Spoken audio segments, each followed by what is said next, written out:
Good morning students. बेटा O level geography के अंदर आपने पावर एंड एनर्जी रिसोर्सेज को स्टार्ट किया हुआ है and today's topic is hydro electric power, जिसको शॉर्ट फॉर्म में HEP कहते हैं, हाइड्रो इलेक्ट्रिक पावर। ओके बेटे, स्टार्ट करने लगे हैं इस टाइप को। Two types of the energy resources are available, ये आपने पहले भी पढ़ा है कि one is called non renewable, for example fossil fuels and nuclear energy, क्योंकि these can not be regenerated and recycled. जबकि दूसरी होती है रिन्यूएबल, जिसके अंदर water, solar power and others that include wind, tidal and geothermal energy. तो ये renewable होती हैं क्योंकि these can be regenerated and recycled. ये देखें, इसकी डेफिनेशन भी लिखी हुई है कि HEP इज रिन्यूएबल। और क्यों रिन्यूएबल है? Because it can be regenerated और रिसाइकल्ड। ओके बेटे, अब हम इस टॉपिक को स्टार्ट करने लगे हैं, that is hydro electric power. Hydro electric power कहती हैं पानी के जरिए बिजली बनाना या एनर्जी बनाना। तो अब हम इसको स्टार्ट करने लगे हैं इस टॉपिक को। Hydroelectric power stations are located in the northern hilly areas. जो हमारे पाकिस्तान के हाइड्रोइलेक्ट्रिक पावर स्टेशंस हैं वो ज्यादातर नॉर्दर्न हिली एरियाज में हैं। क्योंकि because they can be built in hilly regions where fast flowing rivers are present, क्योंकि वहां पे बहुत तेज चलने वाले दरिया अवेलेबल हैं। क्योंकि पानी के जरिए बिजली बनानी है तो तेज पानी हमें चाहिए होता है इसके अंदर। And dams can be built there is good rainfall to ensure, क्योंकि वहां पे बारिशें भी बहुत ज्यादा होती हैं इन दी डैम्स, तो जिसकी वजह से वहां पे पानी मिलता रहता है। Mangla, Tarbela, Warsak, Malakand and Rasul are important sites where hydel plants are located. ये बेटे कुछ आपको डैम्स का नाम बताए गए हैं जहां पे हाइडल प्लांट्स लगे हुए हैं। Small hydel plants are working on some irrigation canals in the Punjab. और अगर हम पंजाब की बात करें तो कुछ नहरें ऐसी हैं जिनके ऊपर हाइडल प्लांट्स बने हुए हैं। Their installed capacity is 107 megawatts और उनके जरिए इतनी बिजली बन रही है। There are no hydel plants in Balochistan and Sindh because of the very low rainfall. Balochistan और सिंध के अंदर बिल्कुल भी हाइडल HEP नहीं है, यानी हाइड्रो इलेक्ट्रिक पावर प्लांट्स नहीं है, क्योंकि वहां पर रेनफॉल बहुत कम होती है। Most of the electricity in Pakistan is produced by thermal power plants. क्योंकि बेटे अब ये हम पढ़ने लगे हैं कि ज्यादातर जो है हाइड्रो इलेक्ट्रिक पावर प्लांट से हम बिजली नहीं बना पाते, क्योंकि हमारे इन एरियाज में आमतौर पे रेनफॉल बहुत कम होती है एंड फास्ट फ्लोइंग रिवर्स नहीं है। क्योंकि हाइड्रो इलेक्ट्रिक पावर प्लांट्स बनाने के लिए इन चीजों की जरूरत है, तो इन चीजों की कमी है। तो फिर दूसरा हल क्या रह जाता है कि थर्मल पावर प्लांट्स होती हैं। थर्मल पावर प्लांट्स होती हैं जिसमें आप फ्यूल के जरिए बिजली बनाते हो। अब फ्यूल क्या हो सकती है? कोयला भी हो सकता है, ऑयल भी हो सकता है, या कुछ भी और चीज हो सकती है। In 2000-2001 their contribution to the total energy was more than 70%। और इस ईयर के अंदर जब हमने कैलकुलेट किया था पाकिस्तान के अंदर, तो पाकिस्तान की जितनी भी टोटल एनर्जी बन रही थी उसका 70% थर्मल पावर प्लांट्स के जरिए बन रहा था। Thermal power plants run on gas, furnace oil और डीजल, कोल। आमतौर पे थर्मल पावर प्लांट्स इन चीजों के जरिए चलते हैं। Mostly natural gas is use because it is cheap and convenient to use. Natural gas को भी हम ज्यादातर यूज करते हैं क्योंकि पाकिस्तान के अंदर वो काफी ज्यादा अवेलेबल है। They can be built in any city where electric current is needed. इसका एक फायदा यह भी है कि इसको हम किसी भी सिटी के अंदर बना सकते हैं जहां पे भी बिजली चाहिए, चाहे वो सिंध के अंदर हमें बिजली चाहिए, या बलोचिस्तान के अंदर चाहिए, या पंजाब के अंदर चाहिए, या KP के अंदर चाहिए, क्योंकि डेफिनेटली हमने बस वहां पे फ्यूल पहुंचाना है और बिजली बनना शुरू हो जाएगी। Important thermal power plant situated stations in Sindh are at Karachi, Kotri, Hyderabad, Sukkur and Guddu. बेटे ये सारे के सारे पॉइंट्स बहुत इंपॉर्टेंट है, ये पेपर में आते होते हैं। तो सिंध के अंदर सिंध के अंदर इन शहरों के अंदर थर्मल पावर प्लांट्स बने हुए हैं। Important thermal power plants in Punjab, अब पंजाब का बताया जाने लगा है एट रावलपिंडी, लाहौर, फैसलाबाद, मुल्तान एंड कोट अद्दू। तो पंजाब के अंदर इन शहरों के अंदर जो है थर्मल पावर प्लांट्स बने हुए हैं। Important thermal power stations in Balochistan are at Quetta, Pasni and Hub. Quetta के अंदर इन जगहों पे हैं। In a recent study It was stated that over 46% of the thermal power in Pakistan is generated in the area around Karachi. तो एक स्टडी और की गई, यानी रिसर्च की गई, तो जिससे पता चला कि पाकिस्तान के अंदर जितनी भी थर्मल एनर्जी से बन रही है, थर्मल एनर्जी, अपने पॉइंट अपने ज़हन में क्लियर करते जाइएगा, उसमें से 46% कराची के अराउंड में जो थर्मल पावर स्टेशंस बने हुए हैं वहां से हासिल होती है। यानी पाकिस्तान कराची पूरे पाकिस्तान की 46% थर्मल एनर्जी प्रोवाइड कर रहा है। Karachi is the largest city of Pakistan with a population of about 14 million. Karachi Pakistan का सबसे बड़ा शहर है जिसकी आबादी तकरीबन 1.5 करोड़ है and is continuously increasing in area and population. Karachi वक्त के साथ साथ बढ़ता जा रहा है, इसकी आबादी भी बढ़ती जा रही है। Karachi is a port and is the largest commercial and industrial city of Pakistan. Pakistan का ये सबसे बड़ा कमर्शियल और इंडस्ट्रियल सिटी भी है। With the rise in the living standard, वहां के लोगों का स्टैंडर्ड ऑफ लिविंग हाई हो रहा है। Use of the electrical appliances is increasing. There is no source of the hydel power in the province of the Sindh. अब क्योंकि सिंध का आपने अभी तक पढ़ लिया है कि वहां पर रेनफॉल बहुत लो होती है, जिसकी वजह से वहां पे हाइडल पावर स्टेशंस नहीं है, तो फिर दूसरा ऑल्टरनेट क्या रह जाता है, वो है थर्मल पावर स्टेशंस, तो वो वहां पे लगी हुई हैं। Therefore, it is not strange that 46% of the thermal power in the country is generated in and around Karachi. यही वजह है कि वहां पे यानी सिंध के अंदर, कराची के अंदर थर्मल एनर्जी बहुत ज्यादा जनरेट की जा रही है। अब आप नेक्स्ट पॉइंट पढ़ने लगी हैं, reasons for high cost of the power from thermal power stations are. बेटे ये थर्मल पावर स्टेशंस है, यहाँ पे जो बिजली बनती है ये बहुत ज्यादा महंगी होती है। अब आप इसके भी पॉइंट पढ़ने लगे हैं, ये भी आपने पहले पढ़ ली हैं, क्वाइट अंडरस्टैंडेबल है, बहुत इजी होंगे आपको समझने के लिए। नंबर वन, उसकी रीजन ये है कि high cost of the fuel such as the coal, oil और गैस, क्योंकि ये चीजें जो हैं जिसकी मदद से वहां पे बिजली बननी है ये बहुत महंगी है। The cost of the furnace oil especially has increased during recent year and मौजूदा सालों के अंदर तेल की कीमत तो क्योंकि पूरी दुनिया में बहुत बढ़ गई है, इसकी वजह से जो बिजली यहाँ पे बनाई जाती है बहुत महंगी है। There is plenty of the wastage, lost and pilferage of the current and non-payment of the bills। फिर एक वजह यह भी है कि बहुत सारी बिजली जाया हो जाती है, बहुत सारे लोग बिजली का बिल ही नहीं देते, बिजली चोरी करते हैं। All these are met by increasing the cost of the electric power, जिसकी वजह से बिजली के बिल बढ़ते जा रहे हैं। The rates are increased to cover the losses, और बिजली के रेट बढ़ाने पड़ते हैं नुकसानात को पूरा करने के लिए, ये भी एक रीजन है। Next है जी, the government agreed to purchase electricity from private companies at high cost, therefore the rates had to be increased। फिर गवर्नमेंट ने कुछ प्राइवेट कंपनीज के साथ एग्रीमेंट किया हुआ है बिजली लेने के लिए, तो वो प्राइवेट कंपनियां बिजली बना के गवर्नमेंट को महंगे दामों देती हैं, जिसकी वजह से भी इसका रेट ज्यादा हुआ है। जी बेटे, नेक्स्ट आप पॉइंट इसमें पढ़ने लगे हैं, the production and transmission of electricity through hydro electric power stations. के हाइड्रो इलेक्ट्रिक पावर स्टेशंस जो पानी के जरिए, ये पहले ज़हन में रखिए, हाइड्रो का मतलब होता है पानी के जरिए जो बिजली बन रही है वो प्रोड्यूस कैसे होती है और ट्रांसमिशन उसकी कैसे की जाती है। In the given diagram a hydro electric power station is shown. तो बेटे अभी आपको एक डायग्राम नीचे दिखाई जाएगी, where a turbine and generator are installed. तो क्या होता है, वहां पे जनरेटर और टरबाइन लगा दिया जाता है। अब फर्दर प्रोसेस क्या होता है, through tunnels from the reservoir, के रिजर्वायर से टनल्स के जरिए पानी फॉल्स ऑन द टरबाइन, पानी उस टरबाइन के ऊपर आके गिराया जाता है, बहुत हाइट से इतना पानी आके उसके ऊपर गिरता है विद ग्रेट फोर्स, बहुत ताकत के साथ। And the turbines rotate at a fast speed. फिर वो टरबाइन के अंदर ना इस तरह पंखे लगे होते हैं, वो टरबाइन इस तरह घूमना शुरू कर देते हैं। Eventually, kinetic energy of the water is converted into mechanical energy as the turbines are moved।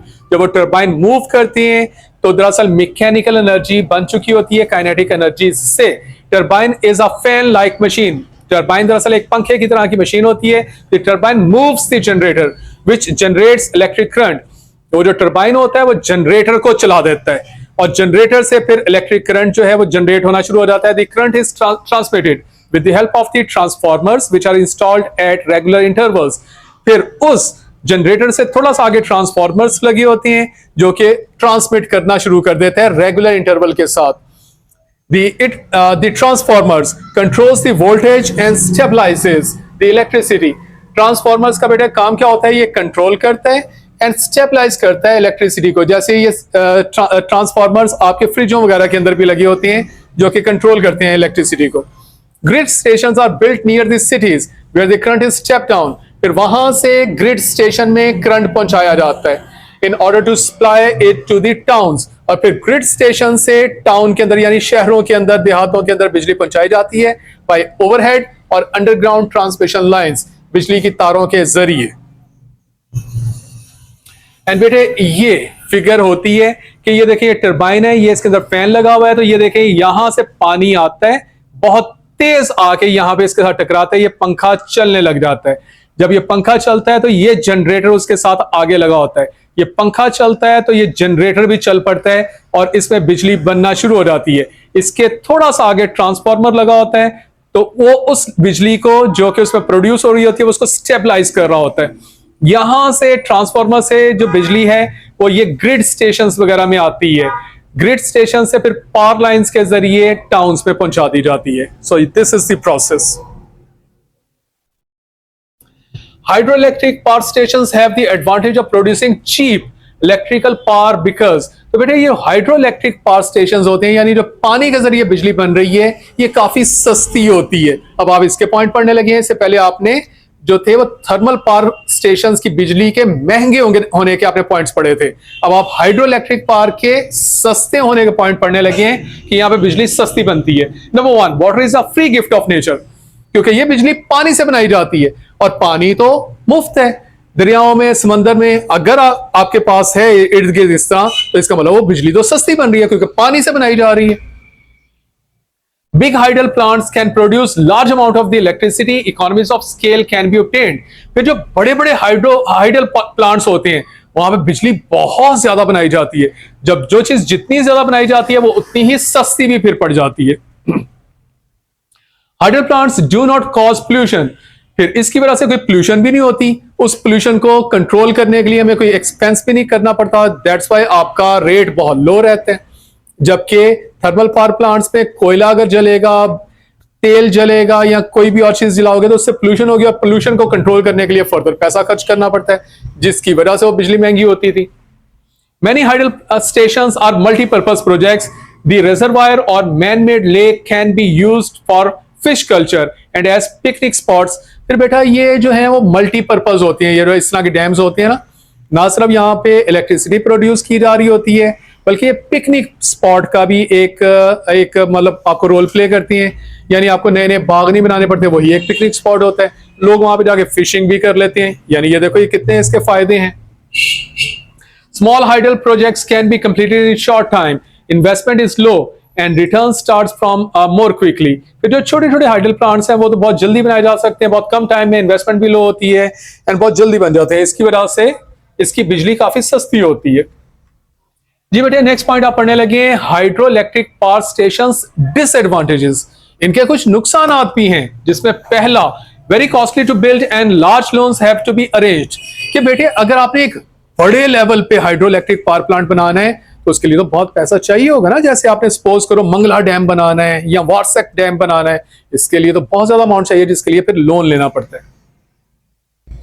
Number two, they also take a long time, for example 10 to 15 years to be completed. फिर जितना बड़ा आप इस तरह का plant बनाना चाहोगे उतना ही ज्यादा टाइम भी लगता है। Hydel plants are usually located in the remote hilly areas. Long transmission lines are needed, which are costly to build and maintain. There is a loss of the electric current in the transmission line. जैसे बेटे अगर पाकिस्तान की इस वक्त हम example लें कि पाकिस्तान के अंदर जो हाइड्रोइलेक्ट्रिक पावर प्लांट्स बन सकते हैं वो आमतौर पे नॉर्दर्न एरियाज में बन सकते हैं, क्योंकि वहां पे ज्यादा रेनफॉल भी होती है, वहां पे जरा फास्ट फ्लोइंग रिवर्स भी हैं।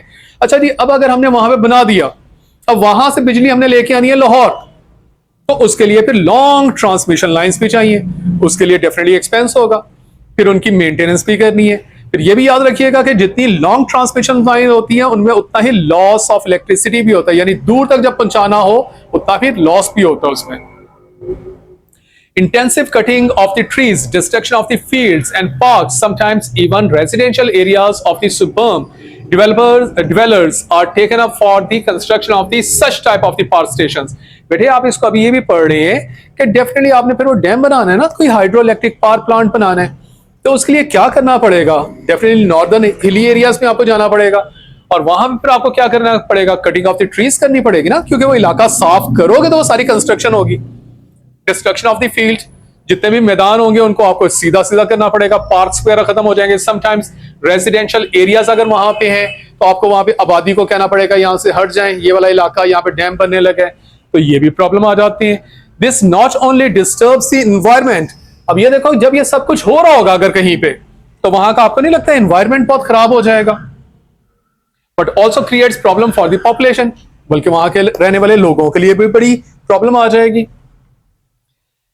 Thermal power stations advantages. अब ये अपने पॉइंट क्लियर करते जाइएगा कि इस वक्त आप थर्मल पढ़ रहे हैं या हाइड्रो पढ़ रहे हैं। तो इस वक्त अब आपका नेक्स्ट पॉइंट आने लगा थर्मल पावर स्टेशंस एडवांटेजेस आप पढ़ने लगे हैं। तो इसमें पहला एडवांटेज है they can be built in any city where electricity is needed. तो बेटे ये तो कहीं पे भी बन सकता है, कहीं पे पहाड़ है वहां पे भी बन सकता है, डेजर्ट है वहां पे भी बन सकता है, मैदान है वहां पे भी बन सकता है। क्योंकि इसके लिए आपको चाहिए क्या होगा? इसके लिए आपको सिर्फ फ्यूल चाहिए, यानी कोयला चाहिए या ऑयल चाहिए या लकड़ियां शकड़ियां चाहिए, एक बिल्डिंग सी बन जाएगी, स्ट्रक्चर बन जाएगा एंड वहां पे, यानी आपको कोई फास्ट फ्लोइंग रिवर्स नहीं चाहिए, कोई रेनफॉल की जरूरत नहीं है, ये कहीं पे भी बन सकता है। This is first advantage. Number 2, they can be built with country's own resources and by local engineers. ये local engineers बना सकते हैं और local resources के साथ ही आपका चल सकता है काम। जैसे अगर किसी मुल्क में बहुत लकड़ियां है तो वो लकड़ियां यूज कर ले, कोयला है तो कोयला यूज कर ले, ऑयल है तो ऑयल यूज कर ले, तो इस तरह से ये हो सकता है। ओके जी, अब इसी के हम डिसएडवांटेजेस भी पढ़ने लगे हैं। Number 1, electric current is not cheap because the expensive fuel is to be purchased. तो पहला तो डेफिनेटली यही है, इसका पॉइंट आ जाएगा कि जो फ्यूल है वो बहुत एक्सपेंसिव होता है। आमतौर पे लकड़ियां बहुत महंगी होती हैं, कोल बहुत महंगा है या ऑयल बहुत महंगा है। तो this is the first problem. Number 2, regular supply of the fuel is to be arrange. फिर आपको regular supply of the fuel भी अरेंज करना पड़ेगा, जिसमें क्रिएट ट्रांसपोर्ट प्रॉब्लम। फिर आपको उसके लिए ट्रांसपोर्ट भी चाहिए होगी, क्योंकि ट्रांसपोर्ट के जरिए फ्यूल वहां तक जाएगा ना, which needs to be ready all the time to supply the fuel to the stations. In case of the coal, there is a problem of the storage of the coal and disposal of the ash. और अगर आप कोयला जला रहे हो तो कोयले में तो ये भी एक प्रॉब्लम आ जाती है कि उसका स्टोर करना भी जरा थोड़ा सा मुश्किल होता है। फिर जब आप उसको यूज कर लेते हो तो उससे जो राख बनती है, अब आपको राख को जो है वो डिस्पोज ऑफ करना भी एक फर्दर चैलेंज आ जाता है, यानी इसमें ये भी एक डिसएडवांटेज है। Thermal power station cause pollution. Definitely बेटे, जब ये फ्यूल यूज होगा तो पोल्यूशन तो होगी। Pollutants such as sulfur dioxide, nitrogen oxide, etc. are added to the atmosphere. और जो धुआं वहां से निकलेगा वो एटमॉस्फेयर के अंदर शामिल हो जाएगा। More thermal stations in one area also create noise pollution. फिर जहां पे बिजली पैदा होगी तो वहां पे noise pollution भी होगा, यानी शोर भी होगा, which result in deafness and irritability. यानी अगर तो शोर होगा तो लोगों के सुनने की सलाहियत जो है वो थोड़ी सी मुतासिर हो जाएगी या इरिटेबिलिटी, और अगर धुआं होगा तो आंखों में जलन होना शुरू हो जाती है। आपने नोट किया होगा, सांस लेने में प्रॉब्लम शुरू हो जाती है, यानी इरिटेशन होना शुरू हो जाती है। Intensive cutting of the trees, destruction of the fields and parks, sometimes even residential areas of the suburb. ये देखिए, ये वाला पॉइंट तो ऊपर वाला ही है कि आखिर लास्ट बात है, थर्मल पावर स्टेशन भी बनाना है तो आपको वहां पे दरख्तों की कटिंग तो करनी पड़ेगी। कोई आपको मे बी पार्क्स वगैरह अगर हैं वो खत्म करने पड़ेंगे। हो सकता है आपको आबादी को वहां से हटने को कहना पड़ जाए कि जी यहाँ पे ये इस तरह हम बनाने लगे थर्मल पावर स्टेशन, तो ये वही वाला पॉइंट ऊपर वाला इसमें भी आ जाएगा। Thermal power is more costly as compare with the hydel power. High power cost increases the cost of the production of the manufactured goods as well as the burden on the civil population. फिर जैसे अभी आप ये पढ़ रहे हैं कि thermal power stations के ऊपर बिजली बनाना महंगी है, तो बेटे अगर बिजली वहां पे महंगी बनेगी और कस्टमर को महंगी मिलेगी, फर्म्स को महंगी मिलेगी, कंपनीज को महंगी मिलेगी, तो लास्ट बात है उनकी कॉस्ट ऑफ द प्रोडक्शन यानी उनकी भी प्राइसेस फिर ज्यादा हो जाएंगी, जिसका पूरे का पूरा बोझ आम आवाम के ऊपर आ जाएगा, यानी मुल्क में महंगाई ज्यादा हो जाएगी।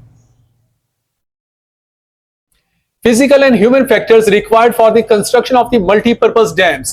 बेटे अभी आप जो ऊपर हाइड्रो इलेक्ट्रिक प्लांट्स का पढ़ के आए हैं, जैसे तरबेला डैम वगैरह का, तो आपने पढ़ा है कि ना सिर्फ वहां पे बिजली बन रही है बल्कि वो पिकनिक स्पॉट्स, फिशिंग स्पॉट्स वगैरह का भी रोल प्ले कर रहे हैं। तो उसके लिए कौन कौन से फिजिकल एंड ह्यूमन फैक्टर्स चाहिए उस तरह का डैम बनाने के लिए? तो ये देखें, physical conditions for the development of the HEP scheme, हमें ये पॉइंट उनके लिए चाहिए होती है चीजें। High mountains with fast flowing rivers and receiving good amount of the precipitation are required for the construction of the multi-purpose dams. Last बात है, इस तरह के आपने डैम कहीं पे बनाने हैं तो एक तो आपको फास्ट फ्लोइंग रिवर्स उसके इर्द गिर्द कहीं पे चाहिए। नंबर 2, वहां पे good amount of the rainfall चाहिए। नेक्स्ट है जी a large and wide storage area. फिर आपको डेफिनेटली एक बहुत बड़ा स्टोरेज एरिया, वहां पे आपको डैम बनाना है ना, जस्ट लाइक एक वाटर टैंक जो आपके घर के ऊपर रखा हुआ है, that is a water tank. इस तरह का एक डैम होता है जहां पे पानी पूरा रिजर्व किया जाता है। फिर आपको इस तरह का एरिया चाहिए कोई, usually a large valley that can act as a storage place और रिजर्वायर। और आमतौर पे ये कोई बहुत बड़ी वादी होती है जिसको इस चीज के लिए बनाया जाता है। फिर impervious rock in the mountainous area help fast flowing flow of the river। फिर बेटे वहां पे जो है impervious rocks बहुत होनी चाहिए। ये ऐसी रॉक्स होती हैं जो पानी की रफ्तार तेज कर देते हैं। पानी जब ऊपर से इस तरह आ रहा होता है ना, तो ये रॉक्स होती हैं जो पानी की रफ्तार को तेज कर देती हैं, क्योंकि आप बार बार इसमें पढ़ रहे हो कि टर्बाइंस के ऊपर पानी बहुत फोर्स के साथ गिराना पड़ता है। तो ऐसी रॉक्स भी फिर उस एरिया में होनी चाहिए। Glacial melting in summer adds to the bulk of the water. For the same reason, there is low power production in winter as there is poor glacial melting and low rainfall from the October to November। तो बेटे फिर वहां पे कोई glaciers होने चाहिए जहां से बर्फ पिघल के आए, ऊपर से पहाड़ों के ऊपर बर्फ जमी होती है ना, एंड आमतौर पे वो गर्मियों में ज्यादा पिघलती है क्योंकि थोड़ी सी हीट ज्यादा हो जाती है, एंड सर्दियों में कम पिघलती है। तो ये भी वहां पे होना चाहिए। Steep sided glaciated valley help construction of the dams. फिर इस तरह की स्टीप साइडेड ग्लेशिएटेड यानी कोई पहाड़ होने चाहिए इस तरह से, क्योंकि इस तरह से होंगे तो उसके दरमियान में पानी फिर इकट्ठा हो जाता है आके। Steep narrowing intake tunnel forces water to float fast. फिर आपको स्टीप नैरोइंग इनटेक टनल्स चाहिए होती हैं जो कि टरबाइन के ऊपर तेजी से जाके पानी गिराएं। Short distance from the sites of the domestic commercial and industrial power consumptions. फिर ये भी एक पॉइंट इसमें देखना पड़ता है कि आप जो भी वो हाइड्रोइलेक्ट्रिक पावर प्लांट्स बनाना चाह रहे हो वो डोमेस्टिक कमर्शियल लोगों के करीब करीब हो, कोई बहुत दूर ट्रांसमिशन लाइन ना बिछानी पड़ जाए। तो ये भी एक पॉइंट फिर उसमें देखना पड़ता है जब भी इस तरह का काम किया जाने लगता है। Huge sum of the capital is required as the cost of the construction of the multipurpose dam is very high. फिर बहुत ज्यादा पैसे की भी जरूरत होगी इसके अंदर। Moderate and mild climate is favourable. फिर माइल्ड क्लाइमेट या मॉडरेट क्लाइमेट भी इसमें चाहिए होता है, यानी ऐसा ना हो कि वहां पे बहुत ही ज्यादा गर्मी उस इलाके में पड़ने लग जाए या बहुत ही ज्यादा सर्दी पड़ने लग जाए, क्योंकि बहुत ज्यादा सर्दी में भी आपने पढ़ा है कि रेनफॉल लो हो जाती है, ग्लेशिएटेड मेल्टिंग स्नो बहुत स्लो हो जाती है, एंड गर्मियों में बहुत तेजी से वो पिघलने लग जाती है। बहुत तेज भी नहीं चाहिए, बहुत स्लो भी नहीं चाहिए, यानी मुनासिब सा वेदर भी हमें उस इलाके में चाहिए। Heavy machinery and construction material is required for the dam. फिर बहुत heavy machinery and construction material भी चाहिए। सो बेटे ये सारी चीजें हमें मिलके चाहिए एक ह्यूज प्रोजेक्ट बनाने के लिए, हाइड्रोइलेक्ट्रिक पावर प्लांट बनाने के लिए। Examples of the multipurpose and hydel power dams. तो बेटे अब हम उसकी एग्जांपल करने लगे हैं कि जी पाकिस्तान के लिहाज से जरा कुछ एग्जांपल तो दें हाँ कि कहां कहां पे क्या क्या बना हुआ है। तो ये देखें, Tarbela is a magnificent earth fill dam about 135 meters high. तो तरबेला डैम जो है वो 135 मीटर्स हाई है। ये 135 मीटर्स आप इमेजिन कर सकते हैं एक मीटर कितना होता है और 135 मीटर कितना होगा, तो इतना ऊंचा ये है ऑन इंडस रिवर। ये इंडस रिवर के ऊपर बना हुआ है। This is multipurpose dam, it's installed capacity is this one. इतनी बिजली ये बना रहा है। जबकि दूसरी एग्जांपल है जी मंगला जो कि पंजाब के अंदर है, एट द रिवर झेलम के ऊपर ये बना हुआ है, it's installed capacity is this one. Next example हम पढ़ने लगे हैं वारसक डैम जो कि केपी के अंदर है और ये काबुल रिवर के ऊपर बना हुआ है। This is multipurpose dam, it installed capacity is this one. Small hydel plants include, जबकि जो छोटे छोटे पावर प्लांट्स बने हुए हैं हाइडल के वो है जी रिनाला ऑन द अपर बारी दोआब कैनाल, रसूल located between the upper and lower Jhelum canal, ये जरा छोटे हैं। A new large dam is being developed eight Ghazi town अटक नोन एज द गाजी ब्रोथा। और एक और बड़ा डैम हमने अटक के अंदर बनाया है, उसको गाजी ब्रोथा डैम का नाम दिया गया है। अब multipurpose dam serves a number of the purpose. इस तरह का जो डैम होता है वो क्या क्या टास्क आमतौर पे अंजाम दे देता है। Number 1 serves as large water reservoir, बहुत सारा पानी उसमें स्टोर किया जा सकता है। Diverts the flow of the floods making them less destructive. फिर क्योंकि वो बहुत गहरा होता है उसके अंदर बहुत पानी स्टोर किया जा सकता है, तो इनकेस अगर फ्लड्स आ जाएं तो वो पानी पूरे का पूरा हम उन जगहों पे सेव कर सकते हैं, यानी आबादियों के अंदर हम जाने से और तबाही होने से बचा लेते हैं। नेक्स्ट, जनरेट्स एचईपी, यानी बहुत सारी बिजली बनाई जा सकती है। Serves as a picnic spot वो होते हैं। सर्व्स फॉर फिशिंग प्लांटेशन वो होते हैं। तो दीज आर दी पर्पस जो कि लार्ज डैम से हम कर सकते हैं, मल्टीपर्पज डैम से। More dams must be made because, Pakistan के अंदर और डैम्स बनाने की जरूरत है। उसके क्या रीजंस हैं, क्यों बनाने चाहिए? Number 1, to save coal, oil and gas reserves, ताकि ये रिजर्व्स हमारे बच जाएं। क्योंकि अगर हम डैम बनाएंगे तो बिजली हम पानी से बनाना शुरू कर देंगे ना, तो इनकी बचत हो जाएगी। अगर पानी से नहीं बनाओगे तो आप अपने रिजर्व्स को फटाफट कोयले से आप बिजली बनाते जा रहे हो, एक वक्त आएगा कोयला विल बी एग्जॉस्टेड। सो ये रिजर्व्स आपके बच जाएंगे अगर आप डैम्स बना लेंगे। This is environment friendly method, not non pollutant. Dams इसलिए भी बनाने चाहिए कि यहां से जो बिजली बनती है वो आमतौर पे नॉन पॉल्यूटेंट होती है। A lot more natural sites are available for the construction of the dams in the north of the Pakistan. फिर एक और रीजन ये है कि पाकिस्तान के अंदर इस तरह की साइट्स अवेलेबल हैं। भाई जब साइट्स हैं, पानी है, तो हम क्यों ना डैम बनाएं? तो ये भी एक हमें रीजन है कि हमें बना देना चाहिए। This method can produce low cost energy. फिर इस तरह की एनर्जी की कॉस्ट भी बहुत लो होती है क्योंकि फ्री पानी से ये बन रही होती है। Power produce will have easy link and distribution via transmission line, और हम इसको आसानी से फिर बाकी जगहों पे लेके जा सकते हैं, लेकिन इन केस अगर ये बन जाए तो। नेक्स्ट आपके पास इसमें पॉइंट आने लगा, supply of the power from HEP is unreliable because, बेटे एचईपी के जरिए जो पावर बन रही है वो अनरिलायबल होती है। क्यों? इसके भी बड़े कॉमन सेंस के पॉइंट्स हैं, क्वाइट अंडरस्टैंडेबल है। Number 1, fluctuation in the reverse, low level in the winter. क्योंकि पानी जो दरियाओं के अंदर बहता है बेटे वो सारा साल एक जैसा नहीं बहता। अभी आपने पढ़ा है कि जो ग्लेशियर्स होती हैं उसके अंदर ऊपर, उनके ऊपर से सर्दियों में बर्फ बहुत आराम से पिघलती है। जब ऊपर से आराम से पिघलती है जिसकी वजह से फिर रिवर्स में low level of the water हो जाता है सर्दियों के अंदर। तो जब सर्दियों के अंदर low level of the water होगा तो फिर एचईपी से डेफिनेटली लाइट कम बनेगी। नेक्स्ट इसमें रीजन है with the passage siltation in the dams reduce capacity of the water store which cause low power production. कि बेटे इस तरह के जो डैम्स हमने बनाते हैं ये क्योंकि इस तरह जस्ट लाइक एक बाउल होता है, इस तरह जिसके अंदर ना पानी इकट्ठा हो जाता है जिसकी मदद से फिर बिजली बनती है।